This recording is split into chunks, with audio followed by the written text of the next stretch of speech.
English stories. The Captain Gralleau and the Ants. In the heart of the Amazon jungle, where the trees whispered secrets and the rivers hummed songs of old, there lived a jolly captain named gralleau.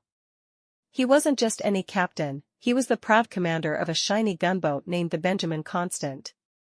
Alongside him was his loyal friend, Holroyd, a clever engineer from far-off Lancashire, who loved adventures and spoke with a funny accent. One sunny morning, Captain gralleau received a curious mission: to help the people of Bedi, a little village hidden in the jungle, who were troubled by a strange plague of ants. Ants, chuckled Captain gralleau, scratching his head. What can a man do against ants? They're not ordinary ants, Captain, said Holroyd, his eyes wide with excitement. These ants are special. They're big, smart, and they don't like to leave. As they steamed up the Amazon, Captain gralleau and Holroyd marveled at the wonders of the jungle. They saw crocodiles lounging lazily on the riverbanks, and colorful birds that danced in the sky. But what really caught their attention were stories about the ants they were to face.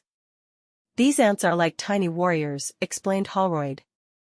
They work together, they build big homes, and they protect each other. Sounds like a proper army, muttered Captain gralleau, stroking his chin thoughtfully. When they arrived at Bedi, they found the village deserted, with only the ants bustling about. These weren't just any ants, they were as large as grapes, with shiny black armor and clever little eyes. Some even wore gray cloaks, looking like tiny generals. Captain gralleau decided it was time for action. Dressed in his finest uniform, he bravely went ashore. He found jars and boxes filled with sweet smells and intriguing colors, hoping to distract the ants. Meanwhile, Holroyd built a giant magnifying glass, planning to study the ants up close. To their surprise, the ants were fascinated by the jars and boxes.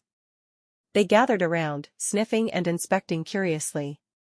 Looks like they're having a party, laughed Holroyd. Just then, a small group of ants approached Captain gralleau and Holroyd.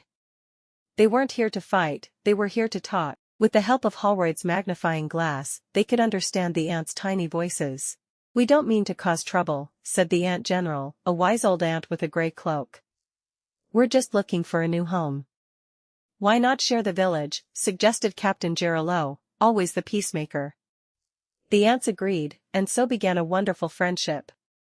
The people of Bedi returned, and with the help of the ants, they built the most magnificent village. The ants helped in the gardens, lifting heavy things and keeping the plants healthy. In return, the villagers made sure the ants had plenty of sweet treats. And so, in the heart of the Amazon, where the trees whispered secrets and the rivers sang songs, there lived a village where humans and ants lived happily together, thanks to the brave Captain gralleau, the clever Holroyd, and the most extraordinary ants anyone had ever seen.